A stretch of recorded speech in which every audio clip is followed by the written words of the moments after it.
ఈనాటి నూతన సంవత్సర వేడుకకు జిఎం ఆఫీస్లో మనం ఇక్కడ గ్యాదర్ అవ్వడం జరిగింది. ఈ సందర్భాన్ని పురస్కరించుకొని వేదిక మీద ఉన్నటువంటి నా తోటి అధికారులు, నా బలగం అయినటువంటి ఈ జిఎం ఆఫీస్ స్టాఫ్, జెంట్స్, ఎస్టీఎండ్ ladies, secretarial staff, everyone, very good morning and once again happy new year. ఇక మన ఇంతకుముందు వర్ణించారు. ముఖ్యంగా మన సింగరేణి విషయానికి వచ్చినట్లయితే మనము 70 million tons the highest ever achieved టార్గెట్కు చాలా దగ్గరలో పరుగులు తీస్తున్నాం. దానికి భూపాలపల్లి కూడా నేను సైతం అన్నట్టుగా మనము కాంపిటీషన్లో ఉన్నామని చెప్పడానికి గర్విస్తున్నాను. We're going to achieve almost 35 lakh tons, almost in and around for this financial year. As of now మనకి సుమారు 22 లక్షల పైచిలుకు 50,000 దాకా కూడాను అచీవ్మెంట్ అయింది. ఇది 21-22 ఆర్థిక సంవత్సరానికి వచ్చినటువంటి దానికి దాటాము. డిసెంబర్ 31కే. సో ఇది ఏ ఒక్కరి వల్ల సాధ్యం కాదు. Everyone has contributed for this. ఒకటి. రెండోది, సేఫ్టీ విషయానికి వస్తే ఆల్రెడీ జేఎల్ ప్రసాద్ గారు చెప్పారు. సేఫ్టీ అనేది ఎటువంటిది, అది నిరంతర ప్రక్రియ, it is journey, it's not a destination అనేది అందరికి గ్రహించాలి. సేఫ్టీ అంటే కేవలం అండర్గ్రౌండ్లో పనిచేస్తుంటేనే దెబ్బలు తాకించుకోవడం కాదు. నేటికి నేడు helmet, no helmet no drive అనేది నేను నో రైడ్ అంటున్నాను. మనల్ని మనం ఇంట్రాస్పెక్ట్ చేసుకోవాలి. ఎంతమంది మనం హెల్మెట్ లేకుండా వస్తున్నాము, లేడీస్ కావచ్చు, జెంట్స్ కావచ్చు.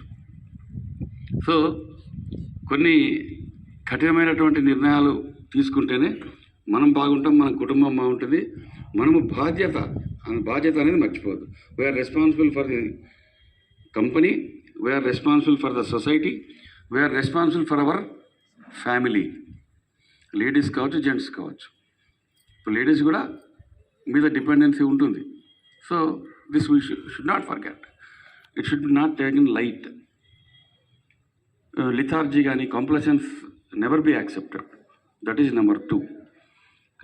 ఇంకో విషయానికి వచ్చినట్లయితే, నూతన సంవత్సరం, పాత సంవత్సరంలో మనము మంచి చెడు అనేది తెలిసి తెలియక మనము పొరపాట్లు చేసి ఉండవచ్చు. అది పరిస్థితులను బట్టి, ఆయా సిచ్యువేషన్స్ని బట్టి కొన్ని ప్రేరేపితం కూడా అవుతాయనేది నా ఆలోచన. ఎవరు కావాల్సుకుని ఏ తప్పు చేయరు అనేది నా స్ట్రాంగ్ బిలీఫ్. సో దానికి మనము ఇంట్రాస్పెక్ట్ చేసుకొని which is right, which is wrong, what are the things done went wrong, మనం ఏమన్నా దానివల్ల ఏ విధంగా మనకి నష్టం జరిగింది, ఏదో కంపెనీకి కావచ్చు, మన ఫ్యామిలీకి కావచ్చు, చూసుకొని it all forget about the past, start new beginning in the new year. So this new hopes and new heights, for which new efforts have to be done with the profound mental status and preparedness from day 1. Today is day 1. So, and Bhupalpally విషయానికి వస్తే ఫైనాన్షియల్గా ఇప్పుడు madam ప్రిపేర్డ్గా లేదు, చెప్పలేదు. కానీ నాకు తెలిసి last year we have incurred a loss of 550 crores.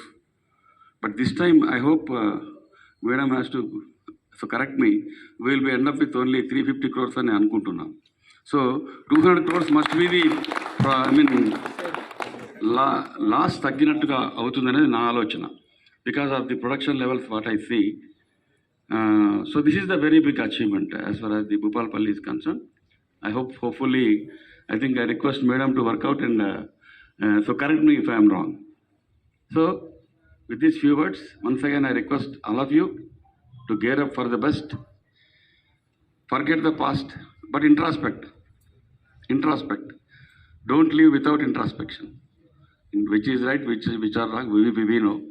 But they are all situation driven ఉండొచ్చు. కాబట్టి దేన్ని కూడా నెగిటివ్గా తీసుకోవద్దు. No one is bad in this world, different. The differences have to be brought into the one axis for the better society. Thank you so much.